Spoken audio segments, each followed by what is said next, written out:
Assalamualaikum warahmatullahi wabarakatuh. Salam, Om Swastiastu, Namo Buddhaya, salam kebajikan.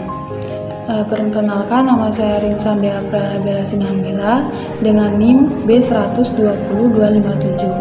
Dosen mata kuliah Hukum Adat Melayu Jambi dengan dosen pengampu Ageng Triganda Sayuti, SHMKN.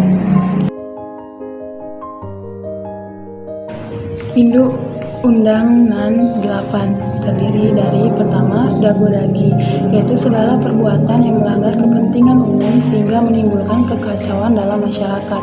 Kedua, sumbang salah, yaitu melakukan perbuatan yang menurut pendapat umum dipandang tercela dan karena tidak layak. Ketiga, samun sakai, yaitu mengambil barang orang lain dengan paksa disertai dengan penganiayaan. Keempat, umpas racun, yaitu melakukan pembunuhan dengan menggunakan racun dengan menggunakan ramuan yang disebut racun. 5. Selur bakar, yaitu perbuatan dengan sengaja membakar kampung, rumah atau lahan pertanian orang lain. 6. Tipu tepok, yaitu tindakan orang yang memperoleh suatu barang atau suatu keadaan yang menguntungkan dirinya dengan cara tipu daya. 7. Maling curi, yaitu mengambil barang kepunyaan milik orang lain dengan maksud memiliki tanpa setahu pemiliknya. Yang ke-8, tikam bunuh, yaitu melakukan kekerasan terhadap orang lain dengan menggunakan senjata tajam yang mengakibatkan kematian. Anak Undang-Undang 12, yang pertama, lambam balu tapung tawar, yaitu orang yang menyakiti fisik atau badan orang lain berkewajiban mengobatinya sampai sembuh dan sampai hilang bekasnya.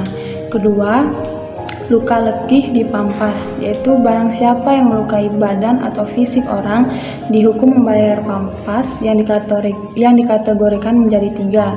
Yang pertama, luka ringan. Luka ringan itu pampasnya seekor ayam, segandang beras, dan setali kelapa atau 2 buah kelapa. Kedua, luka tinggi, yaitu pampasnya seekor kambing dan 20 gantang beras. Luka parah, pampasnya dihitung setengah atau separuh bangunan. Yang ketiga, mati dibangun, yaitu barang siapa yang membunuh orang lain dihukum membayar bangun berupa 1 ekor kerbau, 100 gandang beras, dan 1 kayu putih atau 30 yard. 4 amun, yaitu merampas barang milik orang lain dengan paksa di pinggir hutan atau di tempat terpencil. Yang kelima, salah makan diulah, salah bawa dikembalikan, salah pakai diluluskan, yaitu siapa yang berbuat sesuatu yang menimbulkan kerugian, ia wajib membayarnya atau menggantinya senilai kerugian yang ditimbulkan akibat perbuatannya. 6. Hutang kecil dilunasi, hutang besar diangsur, yaitu apabila seorang mempunyai hutang, ia wajib membayar walaupun jumlahnya kecil. Ketujuh, golok gadal timbang laku, yaitu harta atau suatu barang yang diserahkan kepada orang lain sebagai jaminan hutang akan pindah pemiliknya apabila sudah lewat waktu yang diperjanjikan.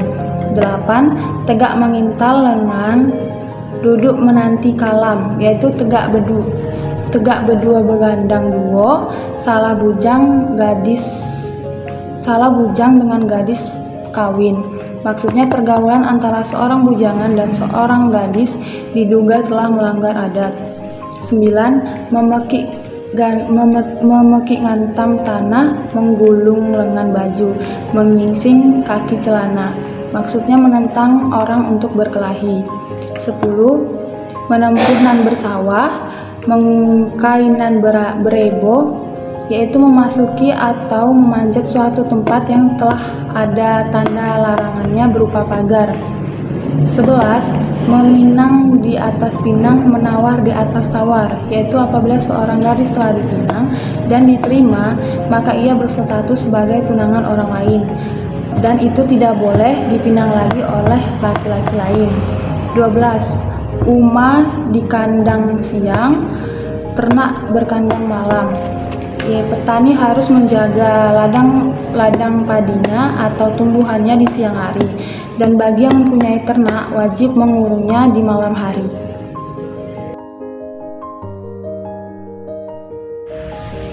Ras Mongoloid masuk ke perairan Asia Tenggara, melahirkan manusia Proto-Malay atau Melayu tua dan Deutero-Malay atau Melayu muda.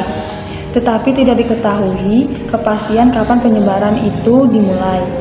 Ahli sejarah hanya menghasilkan interpretasi temuan benda-benda kebudayaan yang ditinggalkan.